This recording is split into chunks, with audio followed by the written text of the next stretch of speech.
अपने अच्छे दिनों में एक दूसरे से प्यार करने वाले प्रशांत और सौम्या आज एक दूसरे से बहस कर रहे थे। दोनों अपने आप को सही साबित करना चाहते थे। मेरे प्यार को तुम गलत समझ रहे हो प्रशांत, सौम्या गुस्से में कहा, जिसे सुनकर प्रशांत का गुस्सा और ज्यादा भड़क गया था। प्रशांत ने अपने गुस्से को दबाते हुए कहा, सौम्या, मैं तुम्हारे प्यार पर शक नहीं कर रहा हूँ, लेकिन मैं तुमसे कुछ समय मांग रहा हूँ ताकि मैं जीवन वही मुकाम पा सकूं जिसे देखकर तुमने मुझसे प्यार किया था। सौम्या बोली, पता नहीं तुम कब तक उस मुकाम पर पहुंचोगे। मेरे घरवाले मेरी शादी करना चाहते हैं। मैं क्या कर सकती हूँ? आज से करीब 2 साल पहले प्रशांत जिस कंपनी में मैनेजर था, वहां सौम्या एक छोटी सी नौकरी के लिए इंटरव्यू देने आई थी। प्रशांत ने उसकी क्वालिफिकेशन देखकर उसे नौकरी पर रख लिया। सौम्या के पास कोई एक्सपीरियंस नहीं था, लेकिन फिर भी प्रशांत ने उसे रखा और धीरे धीरे वह काम सीख गई। कुछ समय बाद सौम्या का प्रमोशन हो गया, जिसके लिए वह प्रशांत का एहसान मान अपने घर पर भी प्रशांत की बहुत तारीफ करती थी। उसकी बातों को सुनकर एक दिन उसकी मम्मी सुशीला जी ने सौम्या से पूछा, कहीं तुम दोनों एक दूसरे को पसंद तो नहीं करते?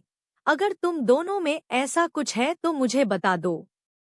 नहीं मम्मी, आप कैसी बात करती हो, कहाँ वो और कहाँ मैं? मेरी उनसे कोई बराबरी नहीं है। मेरे जैसे करीब 200 एम्प्लॉय को वो संभालते हैं। यह कहकर सौम्या अपने कमरे में चली गई। सौम्या को रात भर नींद नहीं आई। उसके मन में तरह तरह के सवाल उठ रहे थे।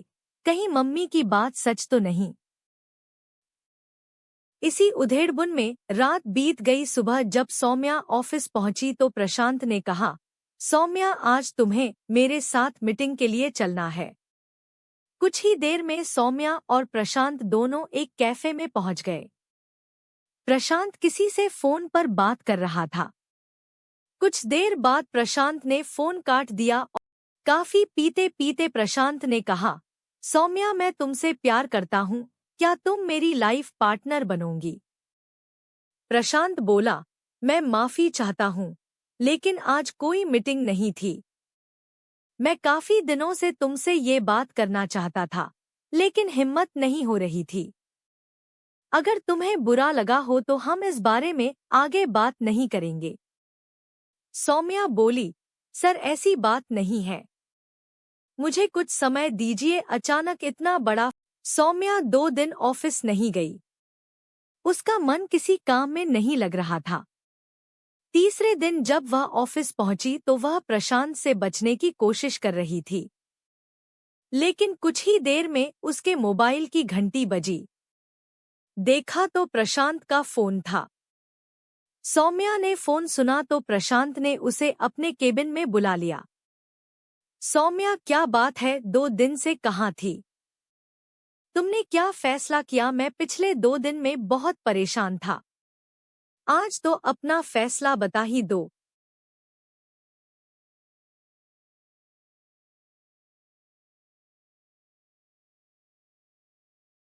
प्रशांत यह सुनकर हंसने लगा। तुम भी कमाल करती हो, बस इतनी सी बात, मुझे इस सब से कोई फर्क नहीं पड़ता। यह सुनकर सौम्या ने हाँ में सर हिला दिया। अब दोनों ऑफिस के बाद मिलने लगे। ढेर सारी प्लानिंग करने लगे, जैसे शादी के बाद कहाँ घूमने जाएंगे, घर के पर्दे कैसे होंगी, शादी में किस किस को बुलाया जाएगा।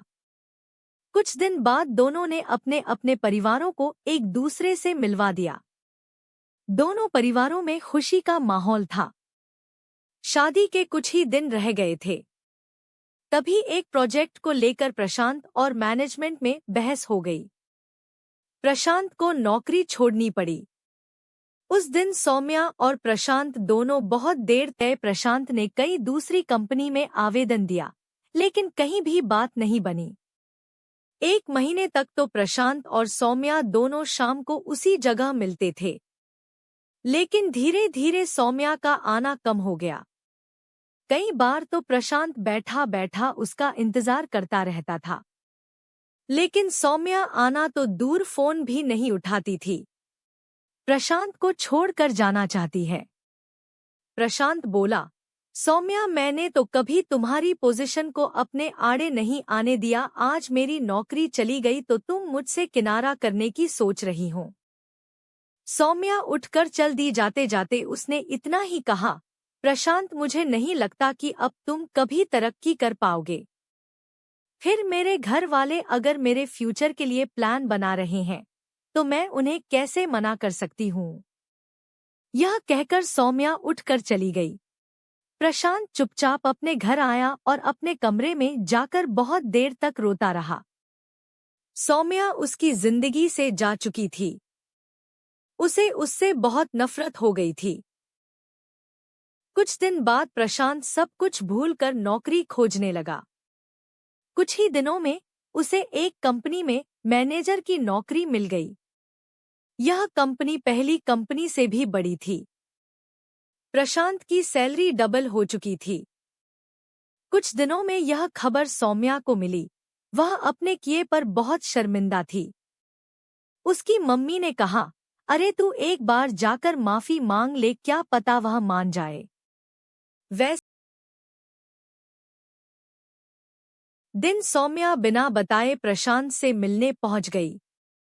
उसे देखकर प्रशांत ने कहा, देखा सौम्या, अब मैं पहले से भी बड़ी कंपनी में आ गया और मेरी सैलरी भी डबल हो गई है, लेकिन अब मेरे दिल में तुम्हारे लिए कोई जगह नहीं है, चली जाओ यहाँ से।